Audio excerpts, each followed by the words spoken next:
हर हर महादेव।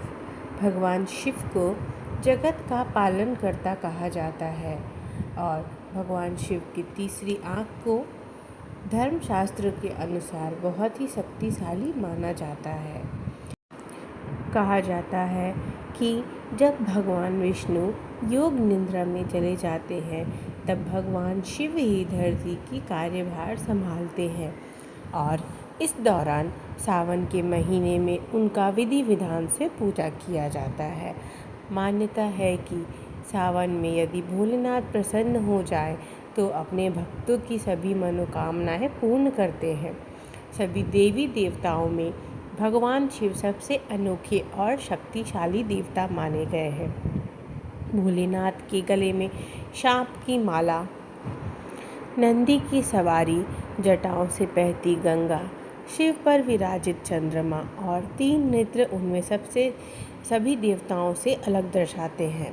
लेकिन क्या आप जानते हैं कि भगवान शिव की 3 आँखें क्यों हैं? आइए जानते हैं कि भगवान शिव भोलेनाथ जी की तीसरी आँख क्यों है। देवी देवताओं हो या सभी मनुष्य, आम मनुष्य, सभी की 2 आँखें होती हैं, लेकिन भगवान शिव ऐसे देवता नहीं हैं जिनकी 2 नहीं 3 आँखें हैं। धर्मशास्त्र की बात करें तो हमारी दाईं आँख को सूर्य और बाईं आँख को चंद्रमा और मस्तिष्क पर मौजूद तीसरी आँख को अग्नि स्वरूप माना जाता है। कहते हैं कि भगवान शिव की 2 आँखें भौतिक जगत की सक्रियता पर नज़र रखती हैं, जबकि तीसरी आँख का ध्यान पापियों की ओर रहता है। धर्मशास्त्र के इस बात का जिक्र किया गया है कि यदि भगवान शिव की तीसरी आँख खुल जाए तो प्रलय आ सकता है। यह आँख इस बात का संकेत है कि सारे जगत का ना तो आदि है और ना ही अंत है। कैसे उत्पन्न हुई भगवान शिव की तीसरी आँखें? आइए जानते हैं इसका रहस्य। धार्मिक पुराणों के अनुसार एक बार नारद जी भगवान शिव और माता पार्वती के बीच हुई बातचीत के बारे में बताते हैं, जिसमें भोलेनाथ की 3 आँखों का रहस्य छुपा हुआ है। नारद जी बताते हैं कि एक बार भगवान हिमालय पर्वत पर सभा कर रहे थे। इस सभा में सभी देवी देवता और ऋषि मुनि मौजूद थे।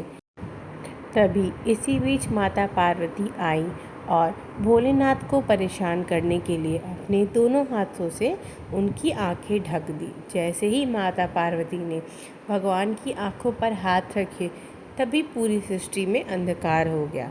ऐसा प्रतीत हुआ कि सूर्यदेव की कोई अहमियत ही नहीं है और धरती के प्राणियों में हलचल मच गई। संसार में हुई इस हलचल की वजह से भगवान शिव व्याकुल हो उठे और उसी समय उन्हें अपने माथे पर एक ज्योति पुंज प्रकट किया ताकि धरती के अंधकार को दूर कर सके। यही ज्योति पुंज भगवान शिव की तीसरी आँख बनकर प्रकट हुआ। इसके बाद माता पार्वती ने जब तीसरी आँख का कारण पूछा तो भोलेनाथ ने कहा, अगर वह तीसरी आँख उत्पन्न नहीं करते तो संसार नष्ट हो जाता। भगवान शिव की तीसरी आँख जगत की पालनहार है।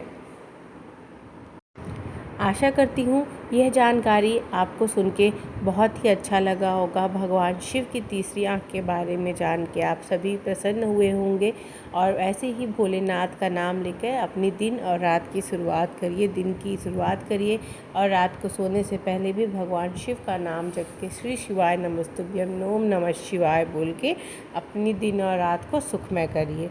मिलती हूँ अगले ऐसे ही किसी और रोचक कहानी के साथ आप सभी के साथ।